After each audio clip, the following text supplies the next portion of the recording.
Gold, trusted gold buyers. మీరు తాకట్టు పెట్టిన బంగారాన్ని విడిపించి ఈ రోజు ఉన్న మార్కెట్ ధరకు కొనబడను.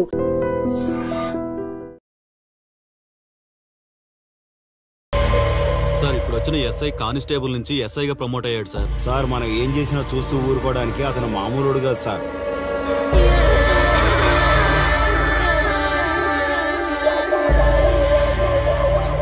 అతను మనకు అలవాటు అయ్యేంత వరకు మనం కొంచెం కంట్రోల్లో ఉందాం సార్. వార్నింగ్ ఇస్తున్నావా, విషయం చెప్తున్నావా? సార్ మేమేం చెప్పినా మీ మంచి కోసమే సార్. తీసుకొచ్చేరా. మీరైనా చెప్పండి అమ్మా. పెళ్ళాంచేస్తే బాధపడ్డానికి, పోలీసోడంటే భయపడ్డానికి నా కొడుకు కామన్ మ్యాన్ కాదు, కాశీ చెప్పాడికి.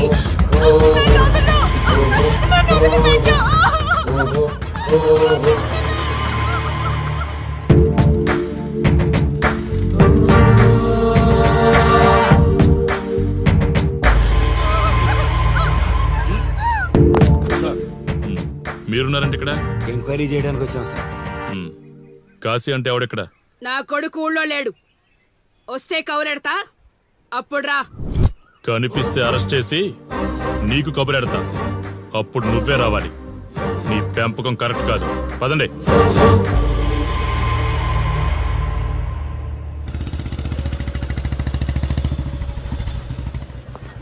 కాశీ ఎక్కడ? వస్తే స్టేషన్కి రమ్మని చెప్పు.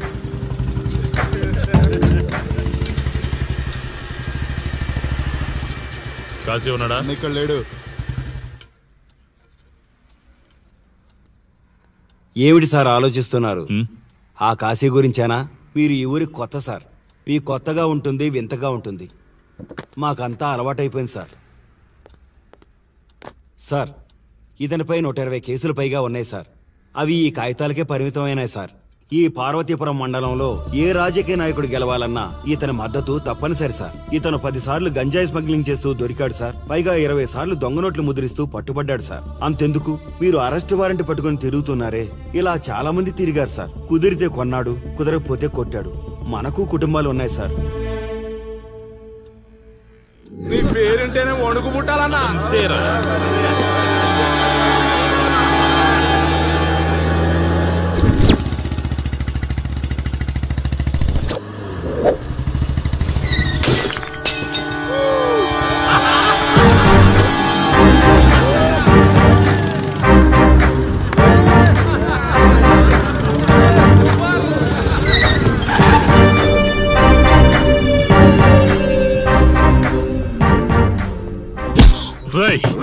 ఒళ్ళు బలిసిందా?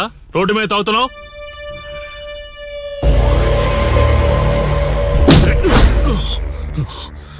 ఈ నర్సీపురం ఊర్లో కాశీ ఒంటి మీద చెయ్యేసావంటే కార్తికి టికెట్ కన్ఫర్మ్ అయినట్టే. కరెక్ట్ గా దొరికావురా.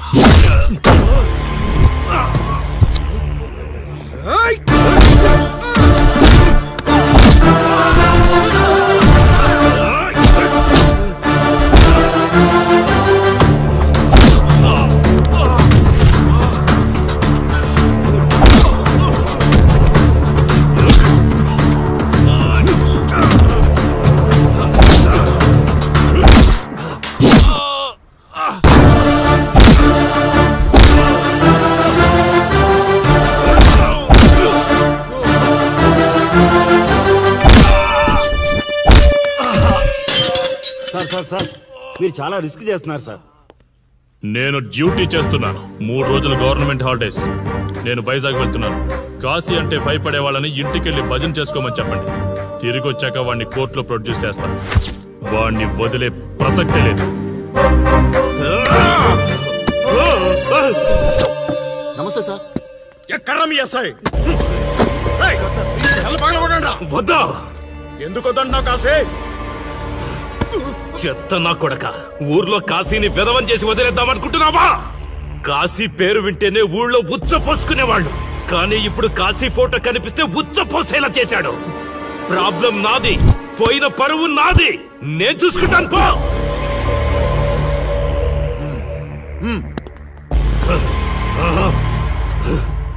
చైత్ర, స్టేషన్కి వెళ్ళొస్తాను. Okay daddy. ఇదేం ఇల్లండి, బూత్ బంగ్లాలా ఉంది. అసలు కళగానే లేదు. నువ్వేంట్రా ఇక్కడ? జీవితాంతం జైల్లో ఉంటాననుకున్నావా?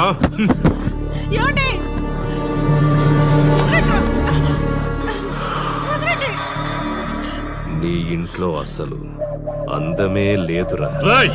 ఏంట్రా వాగుతున్నావు?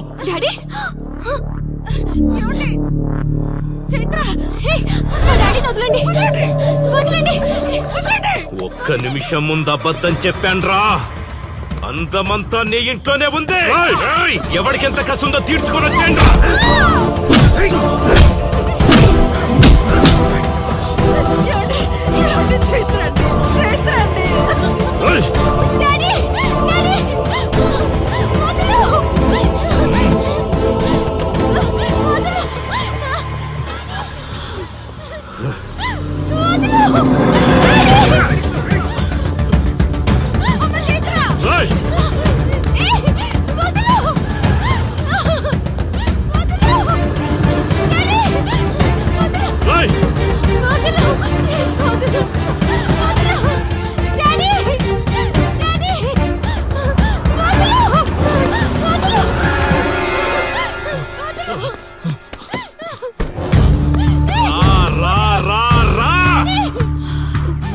నువ్వు చేసుకో, తప్పు లేదు. నా పెళ్ళాం కేసులో వేలు పెట్టి నా గురించి తెలుసుకోకుండా ఈ ఊర్లో అడుగు పెట్టి నేనంటే భయపడే ఈ జనం ముందు నా మీద చెయ్యి వేశావు. అది తప్పు. చూడు చూడు, నువ్వేం పోలీసోడివిరా? కిలోమీటర్ పరిగెత్తేసరికి ఒంట్లో ఓపిక చచ్చిపోయిందా?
కాశీ,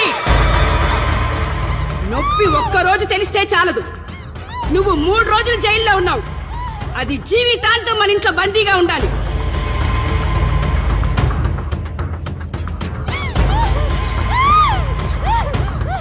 కట్ర తాళి.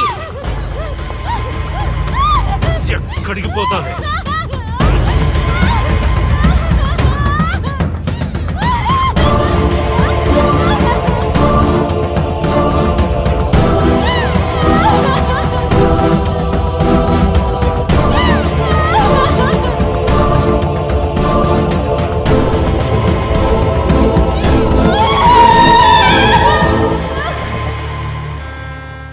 ఆ దుర్మార్గుడి నుండి తప్పించుకుని నా దగ్గరకు వచ్చింది.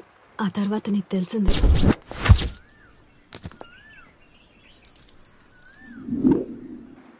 ఇంతకీ ఏ ఊరన్నావు? అదేదో పార్వతీపురం దగ్గర నర్సీపురం అటబా, అంతేనా? ఒరే శర్మ గారు, ప్రయాణానికి సిద్ధం చేయరా.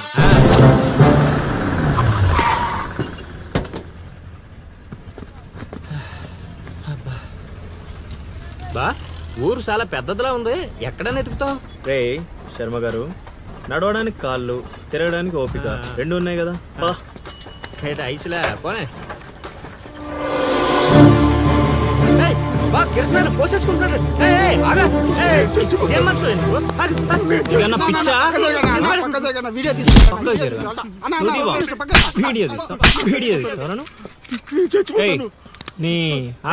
మాట్లాడుతున్నాడు కదా, ఆగలేవా? అసలు నీ ప్రాబ్లం ఏంటి? చెప్తే ఆరుస్తారా తీరుస్తారా? నా సావు నన్ను సావనివ్వండి. అయ్యా, చచ్చేదో చెప్పిసావు, మాకు క్లారిటీ ఏడ్చుద్ది. ఏరా, నువ్వు పత్తి రైతువా? కాదు, వరి రైతుని. వరికి పురుగు పట్టిందా? కాదు, పంట కూడా బానే పండింది, డబ్బు కూడా చేతికొచ్చింది. పంట పండితే పండగ చేసుకోవాలి, ఈ సావులేంట్రా? బావా నువ్వేం డీల్ చెయ్యి, నేను వెళ్ళి చైత్ర గురించి తెలుసుకొని వస్తాను. ఇప్పుడు చెప్పు అంకుల్, ఏంటి నీ ప్రాబ్లం? నేను ఇడికాడ అప్పు తీసుకున్నాను. డబ్బులు వచ్చాయన్నావు కదా, ఇచ్చేయి. ఇచ్చేద్దామని నేను అనుకున్నాను, ఆడసలు పుచ్చుకోనే లేదు. ఎందుకు? వడ్డీ ఎక్కువైందా? వడ్డీ వాడు పక్కన ఉంచాయి, ఆడ అసలే వద్దన్నాడు. మంచిదేగా, డబ్బులు మిగిలాయి. ఏటి మిగిలేది? సిక్కంతా ఇక్కడే ఉంది. ఊరు అమ్మోరు పండుగ మొదలై 3 రోజులు అయింది. అయితే ఏటైతే ఆడి దగ్గర అప్పు తీసుకున్న వాళ్ళందరి ఇంటి ముందుని రోజుకు ఒక డ్రామా వేస్తున్నాడు. అదిగో టెంట్ కూడా రెడీ అయిపోయినది.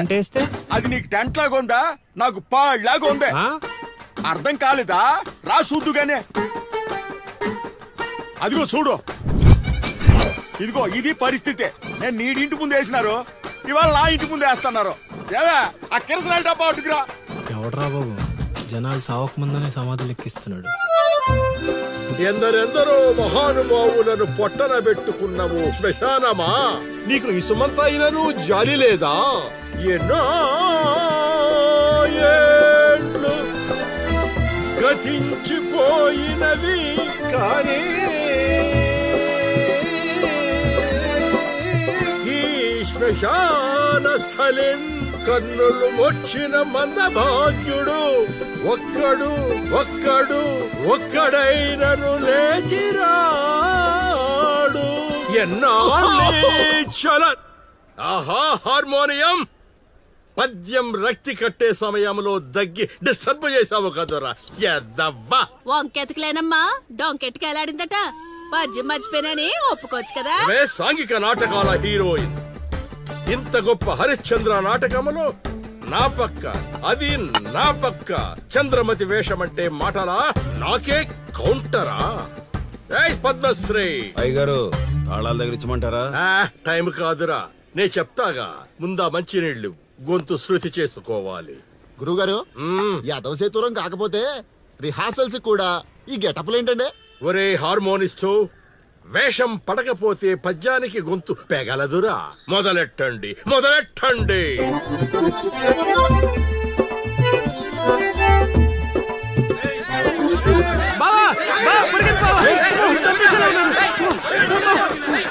ఏం చేసావురా? నేనేం చేయలేదు బావా, ఈ ఊళ్ళో చైత్ర అనే అమ్మాయి ఉంది, మీకు తెలుసా అని అడిగా.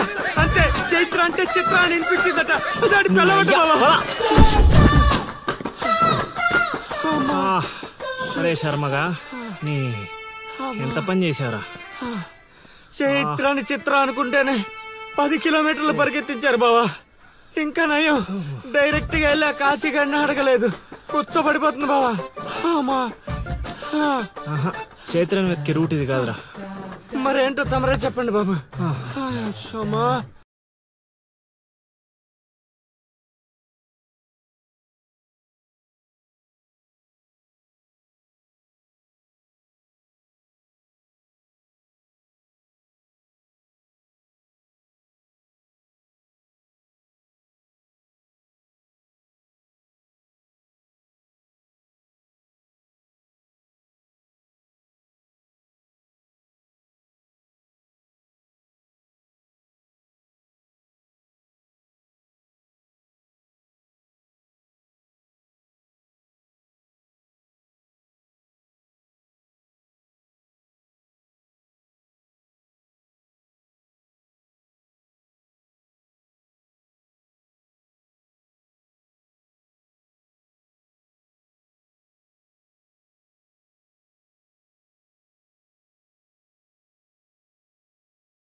ఏటి పాట ఆగింది? పాట ఆగిపోయింది, జనాలు కూడా వెళ్ళిపోతున్నారు.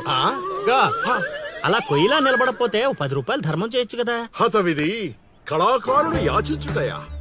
కళామ తల్లికి తీరని అవమానము కదా. అంటే ఆ రోజుల్లో రాముణ్ణి వెతుక్కుంటూ లవకుశులు ఆ ఊరు ఈ ఊరు గానం చేసుకుంటూ తిరిగారు కదా. మేము కూడా ఓ కళాపిచాచి ఉన్నాడని. కళాపిశాచి కాదు, పిపాసి. అదే కళాపిపాసి ఉన్నాడని తెలుసుకొని ఆయన కోసం వెతుక్కుంటా. అవును. ఏమిటి, నా ఊళ్ళో నాకు తెలియని అంత గొప్ప కళాకారుడు ఒకడున్నాడా? ఉన్నాడు సార్, పిచ్చప్పారావు అని, అలియాస్ సుయోధన సార్వభౌముడు. నిజంగానే పిచ్చప్పారావు బా. ఎందుకు సార్ అలా ఏడుస్తున్నారు? 10 రూపాయలు అడిగామా నేనా? వద్దులేండి సార్. ఆగండి నాయనా. మీరేటండి, అసలే మాకు టైం లేదు. పక్క వీధికి వెళ్ళి అడుక్కోవాలి. నీకు అవసరం లేదు నాయనా. ఈ రోజు మొత్తం కలెక్షన్ మీరే ఇచ్చేస్తారా? కాదు నాయన, మీరు వెతుకుతున్న ఆ పిచ్చి అప్పారావు అలియా సుయోధన సార్వభౌముణ్ణి నేనే నాయన. బాబు గారు! లేవండి లేవండి లేవండి, అవసరం లేదు నాయన. మా కోసం మీరు అడుక్కుంటారా ఏంటి? లేదు లేదు, మీ ఆకలి నేను తీరుస్తాను. ఒరే పద్మశ్రీ అయ్యగారు, తాళాలు తగిలించమంటారా? ఇప్పుడు కాదురా, ఇంకా దానికి టైం ఉంది. ముందు వాళ్ళ దగ్గరున్న వాయిద్యాలు తీసుకో. ఇప్పుడు వాళ్ళు మన అతిథులు, అర్థమైందా? రా. ఇంతకీ మన దేవురు నాయనా? సిల్కలూరుపేట. ఓహో, అవును, అక్కడ కళాకారులు ఎక్కువే. అవునవును, అక్కడ అన్ని రకాల కళాకారులు ఎక్కువే. అవును, ఈ లవకుశులుగానే ఎందుకు చేయాలనుకున్నారు? ఏ రాముడు కృష్ణుడు చేయొచ్చుగా. అంటే చిన్నప్పటి నుంచి అలవాటు చేసుకున్నాను సార్. వయసు పెరిగిన కొద్దీ మీసాలు గడ్డాలు పెరిగిపోయాయి. అవునండి, వాటికి ఎరువులు వేయాల్సిన అవసరం గానీ నీళ్లు పోయాల్సిన అవసరం గానీ ఉండదు కదండి. వాటంతటో పెరుగుతుంటాయి. అవునయ్యో, ఈ ఊరంతా నా కళకు అభిమానులే. నా అంత గొప్ప కళాకారుడు కావాలంటే మీరు కూడా నాతో ఉండిపోండి. సార్, ఆ ఇల్లే వద్దు సార్. ఏది? అదే కాశీ అని మా బంధువుల ఇల్లే. అదిగో ఎదురుగా వస్తోంది అమ్మవారి ఊరేగింపు, ఆ ఇంటికే వెళుతోంది. చూడు బాబు, ఇదే మా ఇల్లు. ఈ కళాపిపాసి ఆహ్వానాన్ని స్వీకరించండి. రండి. సార్, ఇవన్నీ మీకొచ్చినవేనా సార్? కొన్ని తెచ్చి పెట్టుకుంటే నీకు కూడా వస్తాయి బాబు. పార్వతి, కళని కళాకారుల్ని అవమానిస్తున్నావు. అలానే కదా, బంగారు ప్రాసుల్ని కాస్త దాన్ని ప్రాసులు చేసేశారు. ఆ ధాన్యాన్ని బియ్యం చేసి తింటేనే కదమ్మా బంగారమైన సంపాదించగలం, లేదా బంగారంలో బతకగలం. సెహబాష్ సెహబాష్, నీ మాటతోనైనా కొందరి కళ్ళు తెరుచుకోవాలి. అన్నట్టు వీళ్ళు అర్థమైంది. ఏమే, ఇంకో 2 కంట వండి పడే తినిపోతారు. సత్రంలో తయారైంది కొంప. ఇది 1980లో వచ్చింది, ఇది 90లో వచ్చింది. సార్, ఇవన్నీ మనకొచ్చినవని చెప్పుకోకపోతే బతకలేం సార్.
ఏం ఆలోచిస్తున్నావు?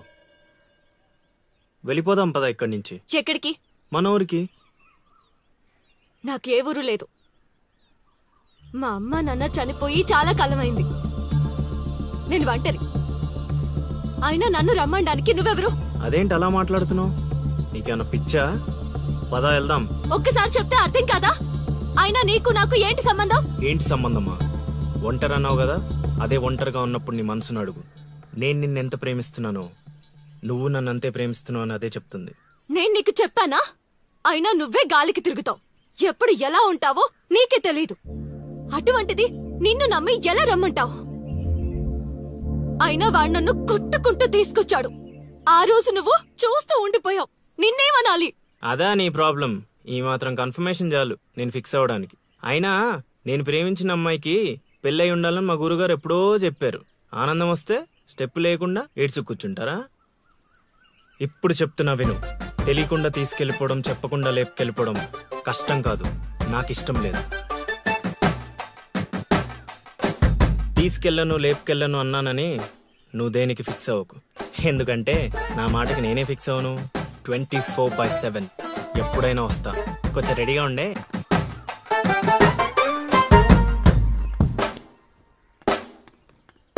రే కాశీ, ఇంట్లో దేవుడున్నాడు. ఈ 10 రోజులు పద్ధతిగా ఉండమని చెప్పా నీకు.